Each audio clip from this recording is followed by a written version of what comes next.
Hey guys, it's Olivia and welcome back to Live in Literature. As you've seen from the title of today's video, we are talking about none other than Sarah J Maas's House of Flame and Shadow! Oh my god!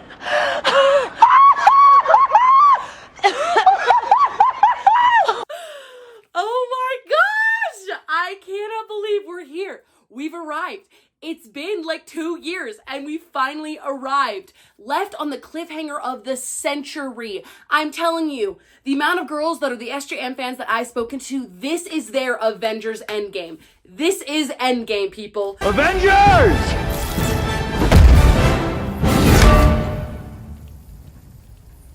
Assemble. We are in the home stretch, and here today on the channel, I'm here to review a spoiler-filled review of House of Flame and Shadow. Now, obvious caveat from the video, if you have not read Crescent City, ACOTAR, TOG, I would say honestly, like if you just haven't read any of Sarah J Maas, you do not want to watch this video. This is a spoiler-filled video, filled with spoilers for SJM's House of Flame and Shadow. That is just a quick caveat. Please, if you have not read it, do not watch this video. Shut it down, followed by a sweeping gesture with your hands, like such. But if you have read it and you want to hear my honest review of it, please stick around. We will be going into all the deepest, darkest depths of this book and all the things that I want to analyze. And a quick little disclaimer, I will be posting my reading vlog that I did after this video comes out. So I'm going to post this one first and my reading vlog will come out after my full in-person honest reviews of the book as I was reading it and all those kinds of things. If you like watching reaction videos, it's a good one to watch. That one will be coming out maybe next week or in the future. I don't know when it's coming out. It'll come out in the future though. Regardless, it's going to be a good time. We're talking all things SJM. So if you're not an SJM fan, please just back right on out. Just get out of the chat because this is for SJM fans only. Remind me of your gender again? Right, you're a boy. These are for girls only. Okay, people, we're just going to get right into it. I want to talk Crescent City 3. I want to talk House of Flame and Shadow.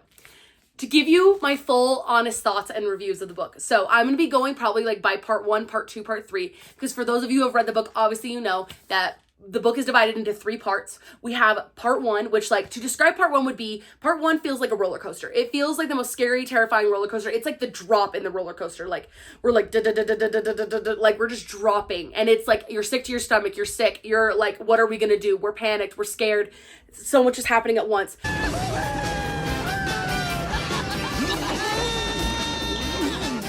And then we hit the bottom of the roller coaster and then we're just plateauing. Part 2 is a plateau. We're just chilling. Nothing too crazy is going on. A couple bumps here and there. We're just chilling in part 2. And then we get to part 3. And part 3 is a straight shot up into the stratosphere that just explodes.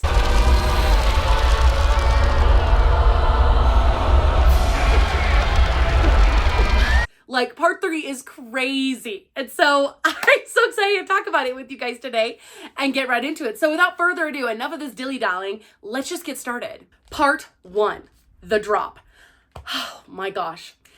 Absolutely insane. Insanity. First of all, where we left our heroes. Hunt, Rune, Bax. Stuck in the Asteri dungeons, being tortured by the Hind, Pollux, and Regalis, or however you say his, Regalis, or whatever you say his name. Whatever, an Asteri guy. Stuck in the prisons, they're effed. To be totally frank, they're effed. And it's bad. And it's scary. And I'm sick to my stomach just thinking about it. Step back, I think I'm gonna vomit! I laughed out loud, I will say. The book starts off so depressing because they're stuck in these dungeons. And it's so sad. And then Rune Dan is sitting there hanging from these chains, stripped of any human dignity he possibly could be filled with. And he tells the boys, he's want to hear a joke? 2 angels and a fae walk into a dungeon and they all just start laughing. They all just start busting a gut. I love those men. I love them for sticking by each other, bonded by this prison, by this time that they spent together. And they're just there for one another. And it's brutal and it's horrible. And it was honestly pitiful to read. It was hard for me to read it because I just was so sick to my stomach reading about those things happening to them. But regardless, then we're moving on to Bryce. As we know from the cliffhanger, Bryce ends up in freaking Valores. with Rhysand and Feyre and Amryn and Cassian and Nesta and Azriel and the whole gang. The whole gang is here. Let's get it started. Let's get it started in here. Like, everyone's here. We start off with Bryce. She's taken down to the prisons with Rhysand, Amryn, and Azriel. And they're grilling her. They're grilling her questions. My favorite bit is when Azriel literally looks her dead in the eye and he's like, "You're lying." And I'm like, it's because he's the truth teller. He can see. His shadows know. They know when she's lying. And it's everything. She literally is like, "I don't know what you're talking about." And literally like, I just love it so much. Azriel, he clocked her so good. He's like, "You're lying, queen. Like, I know you are." And a liar and pathetic. This was the most surprising thing for me with the crossover, was Bryce's resilience and like hesitancy to trust the Fae. I was really unexpected to this sort of like hostility that she had. Granted though, like you have to think of the circumstances. Like, she's in a whole totally different world. What if these people are more evil than the people that she was just with? Like, she doesn't want to like expose her full hand until she has more information. And so I respect her for it. I understand the hostility. I know that a lot of people who have been posting their reviews online have had a lot to say about her hostility towards the Valaris team, the Inner Circle. And honestly, my thoughts are, like, people have been like, "I'm so mad at Bryce. Like, I can't believe she won't trust them." And like, all of a sudden our heads are screaming, "Bryce, you can trust them. Like, they're good people." But like, she doesn't know that. And so for me, like, I totally understand it. I totally understand not trusting them right away and like giving it some time. But like, oh my gosh, throughout the entirety of part 1, she was not letting up one freaking bit. Like, she freaking tricked Nesta and Azriel and was like, "See ya, suckers," like cutting her hand so that the worm, when the guardian worm would come and like eat them, and she's like cutting up her hand to do it. And I'm like, girl, you can trust them. Like, they're your friends. But obviously, like, I understand. She's had some bad blood with the Fae. Like, Baby, now we got bad blood. Hey! like, it totally makes sense why she is hesitant to trust. But still, I was like so shook by the hostility, but I respect it. I understand. I respect it, Bryce. You're still my girl. I still love you. So people, I remember in the beginning when there were fan theories were going out, people were thinking that Bryce and Hunt were going to be the new rulers of the Dawn Court. Or the Dusk Court. Sorry, the Dusk Court, not the Dawn Court, the Dusk Court.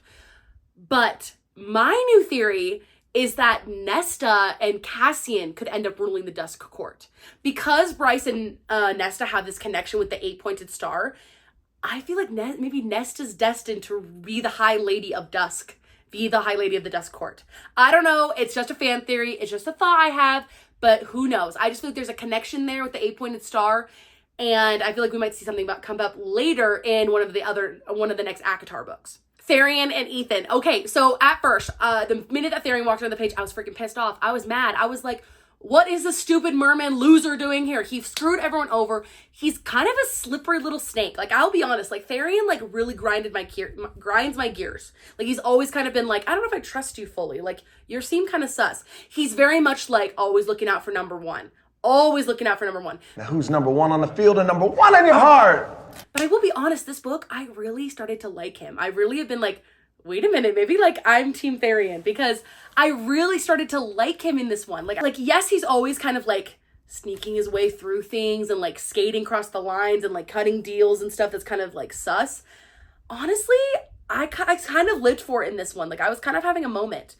And then we have Ethan Holstrom. And like, you guys know that in my opinion, Ethan Holstrom is like the Kale Westfall of this book series. I can't stand Ethan Holstrom because in my mind, he's just a whiny little like 21-year-old boy. And I'm just like, oh my gosh, shut up, stupid little boy. And like, just focus on the task at hand. But I will say, Ethan Holstrom had his moments. I'm shocked.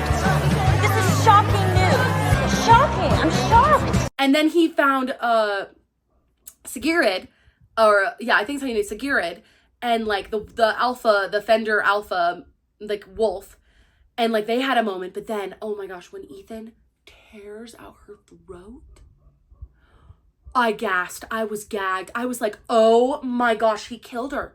He didn't mean to, and he did it for Tharian. Of course, Tharian feels totally guilty, but like, oh my gosh, that was cutthroat. That was the most interesting, I'll be honest, that was the most interesting Ethan's been in all 3 books. That's the most interesting Ethan has been in all of those books. Completely, like, shook, totally for a turn. But it really made him have to, like, think about, like, what kind of person do I want to be? And, like, what kind of person, like, How do I want to act in society? And it really like flipped a switch for him, I feel like. And I feel like he grew up so much in this book. I will be coming back to him later to talk about that. But like, regardless, that throat gouging scene, ooh, so horrible. That's terrible. Oh, really? That sucks. The escape. The escape for Hunt, Rune, and Bax. Lydia. What can I say about my favorite character, Lydia? I freaking love her. She became like the new favorite during House of Sky and Breath. I was freaking obsessed. She's cunning. She's smart. She's intelligent. She just like, she's doing all of this for a cause. Like she's like, knows it's right. And she's like, she's sold herself to the devil so far. Her hands are so covered in blood. And yet she's still trying to just make up for it. And for that gives me Aelin vibes, gives me TOG vibes. She knows that she like has done wrong, but like she's trying to right her wrongs. And Rune is not letting up one freaking inch, and it's pissing me off. I was like, Rune, chill the frick out, okay? She's got a lot on her plate. She's doing her best. She just has that freaking Pollux to deal with, and he's ew, he's freaking gross. You nasty. Like, chill out, dude. But anyways, regardless, when she helps the boys escape, oh my gosh, and they get out, oh my gosh, and Rune is like, he at this point, Bax bit off his hand. Oh my gosh, Bax bit off his hand. I can't believe that there are people that would do something like this. I just want to cry right now. I was so gagged when he had to do that. When Hunt was like, please don't make me do it. And Bax is like, I'll do it. Like, I'll do it, Rune. And Rune's like, please, someone just do it. And like, he's sobbing and he's crying in his hand. And Lydia just sees Rune's hand. And I like, I was honestly, I was so sick. It was so sickened by it. I was like, oh, this is so sick. And then they got caught. Oh my gosh, they got caught. And so it was honestly for nothing. His hand got bit off for nothing. And that was something that kind of pissed me off a little bit. I was kind of like, Sarah, like, I thought this was going to lead to like, I don't know, something interesting at least. No, he literally just got his hand bit off for nothing. Bax bit off his hand for nothing. Like, that's how desperate these guys were to get out of this prison. Like, I don't think people are understanding the stakes here. Like, they were covered in their own piss and vomit, bleeding to death, being like stabbed, punctured, like intestines spilling out of them like at all times. And Bax got so desperate he bit off Rune's hand just so they could escape. I have to move, right? Yeah, I'm gonna leave the country. Bye, everybody. Sick to my stomach thinking about it. The fact that Lydia rescues them and then literally is like, go, get on the ship. Like, I don't stand a chance. And she smacks against that water. Oh my gosh. And Rune is just begging Therian. He's like, Lydia, like, you have to help Lydia. And Therian gets in the water and rescues her. Oh my gosh. I was so stressed out. I didn't think she was going to make it. And then like the final caveat of the ending of part 1. Lydia has kids? She's got 2 sons? What? Came out of literally nowhere. She's got 2 sons. So shook. And also, I live for that. I lived for that. And then, of course, at the end of part 1, Bryce also escapes Valaris. She decides, she gets the information that she needs. They kill an Asteri. Oh my gosh, that's something I want to talk about. The fact that Bryce unleashed an Asteri in Corinthian, like in the prison, even in Reese's court, like close to her or whatever. Honey, you've got a big storm coming. Oh my gosh, I was so mad at her. I was literally like, girl, I'm gonna kill you. I was like, you don't even realize what you just did. Like, you just released an Asteri in the court. Like, if it got out, they'd be totally screwed. They'd be effed. Like, they would be screwed. And you just opened it up like she was freaking Snow White stepping out of her little glass coffin. With a smile and a song. I was like, girl, are you dumb? Kill it immediately. Thank freaking goodness Nesta killed it. And Nesta, I love Nesta. I love her. I love Nesta. I love Nesta. Any of the Nesta haters out there can go leave because I freaking love Nesta. Nesta is amazing. Like, she seriously was such a baddie in this book. She freaking puts the mask on to take on the Midgardian worm because she's like, I'm not letting that thing out of my sight. And Azrael's like, whoa, scary, but also awesome. And then when Azrael has to call her back, he's like, Nesta, please take off the mask. He's like, Cassian's waiting for you. Emery, Gwyn, they're waiting for your sister, baby Nyx. And the mask just like falls off as soon as he says Nyx. I was gagged. I was literally like, are you fetching kidding me? But going back to the fact that Bryce releases an Asteri in Valaris. Thankfully they kill it, but like, oh my gosh, she releases it and then she's just like, F you guys, like, I'm getting out of here. She's like, peace, I'm going back to my homeworld. And she just ends up in the Autumn King's like house. I was like, girl, what are you doing? I was totally confused. I'll be honest, at this point, I was a little bit confused and a little bit upset because I was a little bit kind of like, okay, so Sarah, you just left Bryce on like super bad terms with the Night Court. Like, she's gonna be on super bad terms with these people. Like, nothing is like, I don't know. I guess like from what I was prepared for was like they were gonna be all chummy, and then the Night Court was gonna come over and like help him out and like provide an army and like blah blah blah blah blah. And it was totally not that at all. There was hostility, there was tension, there was mistrust, but eventually things worked out. And they weren't a huge part of it. And I'm glad, because right now the big rant on TikTok right now is that everyone was like, what the heck? We get this huge spoiler that like ACOTAR is going to be in Crescent City and then they're hardly in it at all. Yeah, people, because this is a Crescent City book. This book is not about ACOTAR. This is not about Rhys and Feyre and Nesta and Cassian and Azrael. It's not about them. It's about Bryce and Hunt and Rune and Lydia and Tharian and all the people in Crescent City. It's about the Asteri. It's about this world. Like, are the ACOTAR crew going to get their moment and have the sun's going to be shining on them very, very soon? Absolutely. Very, very soon. But as of right now, like, I just wanted to focus on Crescent City. I think that's why people are having such a hard time with this book, because they're expecting it to be an ACOTAR book, and it's not. It's a Crescent City book. And that's why I love Crescent City, because it's its own thing. And Sarah really preserved that story. She wanted it to feel like their story. And for that, I respect her. I totally respect her. And I actually kind of liked that. I liked it. At first, I was a little bit confused because I was kind of like, oh, like there's bad blood now. Like, I don't like that it's bad blood. Like, I don't like that there's like bad blood between these people. But then things get resolved, and I'll get to that later on when we talk about part 3. Regardless, part 1 was crazy. I can't even imagine how it could have gotten crazier. Let's head on over to part 2. That's a lot of information to get in 30 seconds. Part freaking 2. Bryce shows up to talk to the Queen of the Ocean, and oh my gosh, what she does. She walks in there and she's like, hey girls, I'm about to slay. Like, she slays. Like, she totally takes down. And Hunt, like the gasping sob when he like sees her, he's like, and he like starts to cry. I was about to bawl. He's so cute. He's so cute. Renee, you were so right. He is so baby girl. I know, that's what I said. He's so baby girl. Me, I'm a baby girl. Yeah. Part 2 is where things really slowed down. Like, really slowed down. Like, we seriously, like, we're just cruising for a while.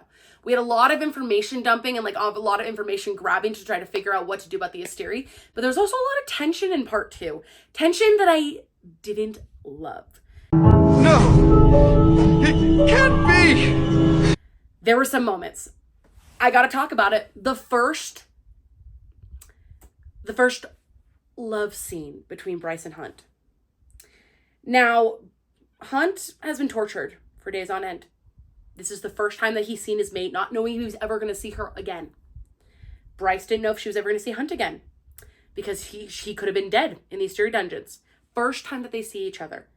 And when they're like, hey, like, you want to like Marvin Gaye and get it on? It was like the fastest, most pointless little like romp ever. I was kind of like, I was disappointed. I'll be honest, Sarah. I was disappointed. I was. You're mad at me. I'm not mad. I'm just disappointed. I was disappointed. I just expected more for like their first time back together. I wanted it to be like when Feyre gets back to the Night Court in book 3, when she sees Rhysand again for the first time and she like falls to her knees and she cries, and they have this moment where they're talking and they're like figuring things out, but then they like have this like really, really romantic moment. It's really, really romantic. That was something that pissed me off. Okay, fine, it pissed me off.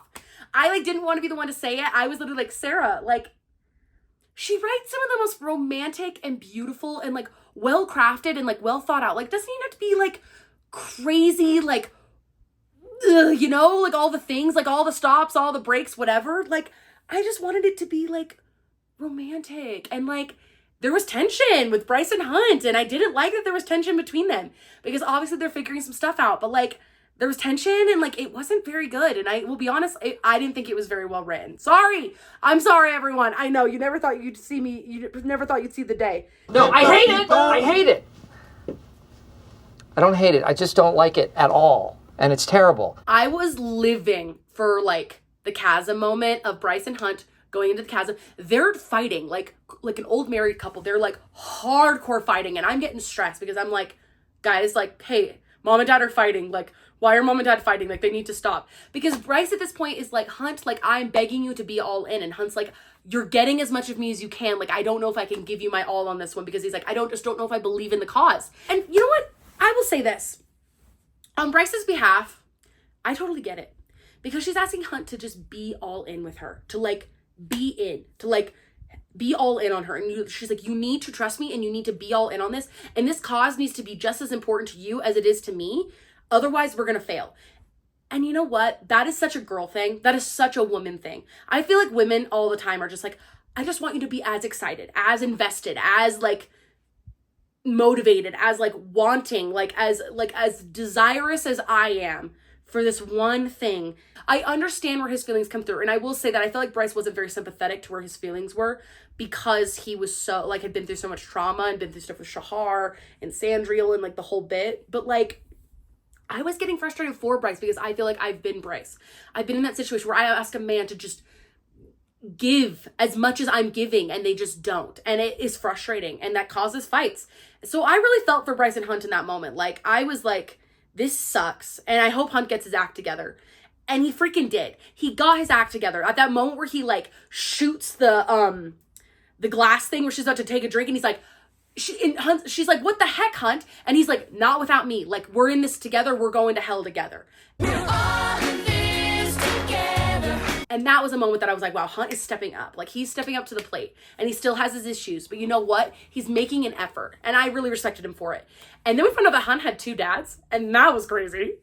Like, he's basically like genetically created to like complement Bryce's powers, which like can feel really weird, but you know what? I was totally like, you know what, Hunt? Like, this is who you are. Like, you get to decide who you want to be, not just some like experiment or whatever. And I respect him for it.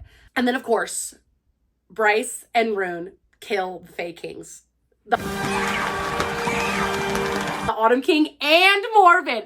And I was like, yes, kill these guys. And the fact that Rune got to be the one that kills his dad, I was like, yes, go Rune. I was like, stab him. Yes.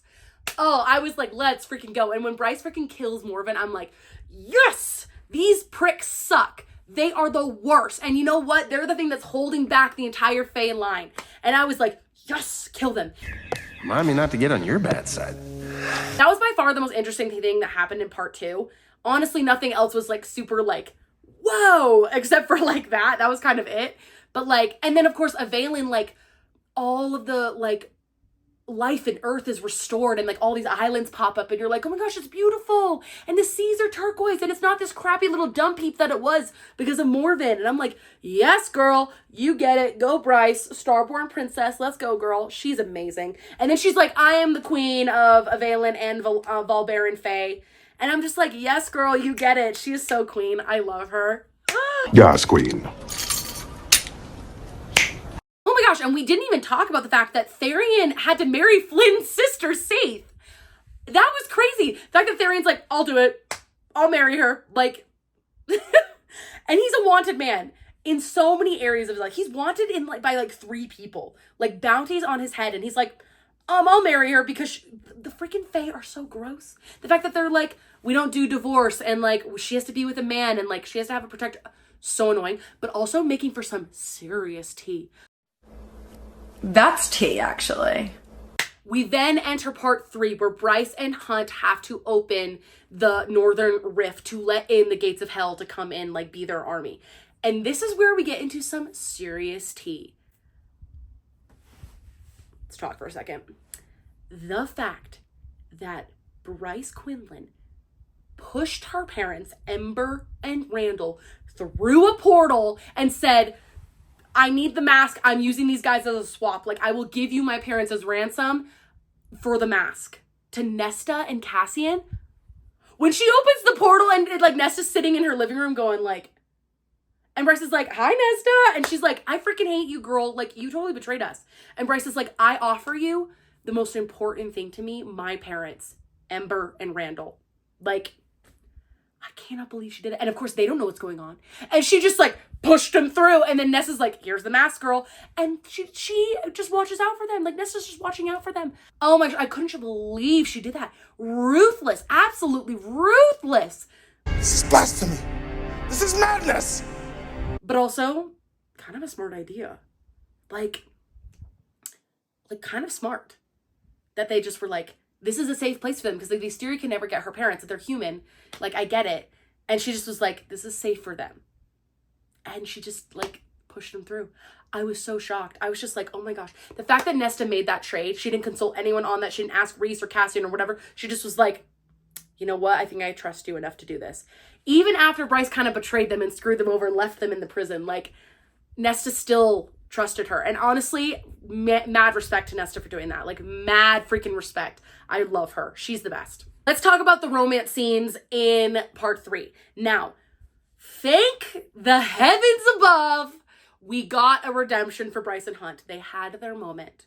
A way better moment. A more romantic moment because now they're on the same playing field. They're feeling good. Hunt has finally gotten over his like fears of like giving into the war and like dying and stuff. He's like, you know what, screw it. Like, if we die tomorrow, and Bryce is like, don't say that, but like, we're not going to, but like, we're gonna do it for a good cause. And like, they're gonna go together. And like, I was like, yes, Hunt and Bryce deserve this. They deserve this reward. They deserve to have sex with each other and for it to be good and for it to be well written and romantic and beautiful. And I will say it was way, way, way, way, way better. I just had sex. I'm about to eat nachos. It's the greatest moment of my life. Now, getting to my rant. Rune and Lydia. Rune and Lydia have been pining after each other this entire time. They've been like figuring it out and like flirting it up and like Sarah might as well have just said so Rune did. Like Lorcan. Or like, and Lorcan did. And Lorcan did what? Like, she might as well have just done that with Rune and Lydia. Right. You know what? This is an outrage. She literally threw scraps. It was scraps. I fell in love with Day and Night in Sky and Breath. Like, they were so beautiful to me. And like, Lydia, all she says is that like Rune reminds her that she's alive and that like she's good and that she can be good and she's all these things. I expected it to be like so romantic and beautiful. And you know what it was? Nothing. Just totally nothing. Just a little like, just a little. Like, she might as well have just said so Rune did, just like Lorcan in Kingdom of Ash. She might as well have just done that. She might as well have just like taken a knife and just stabbed me in the heart because I wanted Rune and Lydia to have this like, I wanted them to have like a Rhys and Feyre moment and an Aelin Rowan moment of like this culmination of all these things coming up and like they're connecting. And they didn't get it. And you know how much I sacrificed? And I'm freaking pissed off. I'm pissed off about it. I can't believe Sarah did that. Like, it pisses me off to no end that she did that to them. I just wanted them to have this moment. And they didn't get to have a moment like that. And I was really sad. I'll be honest. I was sad. I was so disappointed. I was maybe at the end they'll have their moment. Nope. They didn't get another moment. This is bad. This is very, very bad. And I know that the romance scenes are not the most important thing in the book. Okay, everyone? I know it's not. But it was really important to me that they had their moment and they didn't have a moment. Just a moment. One peculiar passing moment. And so that pissed me off to no end. Sorry, it pissed me off. To speed through the ending of part 3. I know I've taken so much of your time. If you've made it this far in the video, congrats. We're moving fast. Ethan's prime. Finally, Ethan steps up to his power, and we're like, thank freaking goodness he's not just this stupid little boy anymore. He's prime now, living for that, loving that. Hypaxia, queen, basically, or the ruler of House of Flame and Shadow, living for that update, absolutely obsessed. Let's go. The fact that everyone now with this, like, they drink the thing, and then they're like, they drink the antidote for the parasite, and they all have like upgrade. It was like level up in like powers. I was living. I was like, yes, everyone's so powerful. Everyone is so powerful. And then Ethan's got ice powers. I was like, heck yes. And then when Lydia drinks the antidote and she's like her like full fire self. And the moment that we all need to talk about. She named her firstborn son Bran after Brannon heir of fire, Brandon the heir, with where her fire comes from. It's Aelin and Rowan. Aelin and Rowan are her ancestors. Like, she is one of their heirs for freaking sure. She's got that fire within her, just like Aelin did. And I know for a fact she's one of their descendants, and she still wears Rowan's ring. She wears his ring around her finger, and it's beautiful. It's so beautiful that she gets these like gorgeous fire powers and really embodies Day as she was like in book 2. I just lived for the elemental magic. It was so fun. The ending with Bryce defeating the Asteri was a little bit rushed for me. Like, I felt like it was a little bit rushed, but regardless, it was still a good time. She defeats the Asteri. We think that she's dead. It's very much like a Feyre Rhysand situation where like, oh my gosh, like, is she really dead? And Hunt's freaking out. And I cried when Hunt started crying. When Hunt starts like screaming and bawling, I cried because I just felt for him as his mate. And then Jezebel Roga, she trades places with her, and I got so emotional that she would do that. And she's like, Bryce, you gotta head back to your man. And Bryce waves to Danica in the back of Wolves. She waves to them and she waves to Danica. When she waves to Danica, sobs. I don't know what it is about Danica that makes me sob, but I love Danica, and I love their friendship, and that it like defies all odds, and that it defies like world and death. Like, their friendship, they're friends forever. And the fact that she saw Danica and said, light it up, babe, and they like waved to each other as she like went back to living. Oh, my heart. I'm okay. Yeah.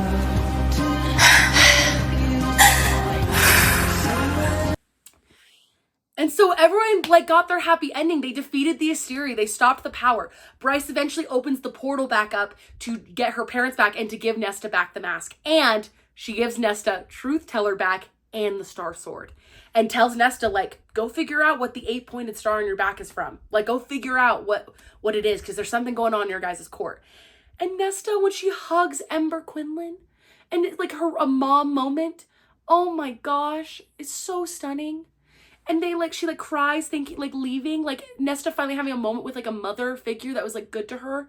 So touching. I sobbed that whole bit because I was like, it's Cassian. And like, I love Cassian. I was like crying through that whole thing. It's Cassian and Nesta. I'm gonna cry. This is so stupid. I'm just crying over the fact that Cassian's here. I love him so much. I'm so happy that Bryce gets to see them again. It's so nice. Because I was like, it's Cassian and Nesta. And Bryce sees Cassian and she's like, okay, I can see why she's into this guy. Like, Cassian's so hot. And like, he's there and he's just like buddying it up with Randall. Like, they're all friends and I love it. And I love that there's this connection now. And she's like, good luck to you, girl. Like, Hunt and I are going to go live our lives.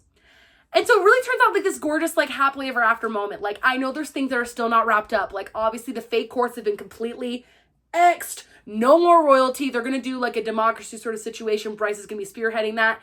Hunt, of course, hands the reins of the archangels over to Isaiah, which I think is hilarious because he just continues like, hey, Isaiah, you're in charge. I don't want to be in charge. Love that about Hunt. He's there to support his woman and like watch a Sunball game.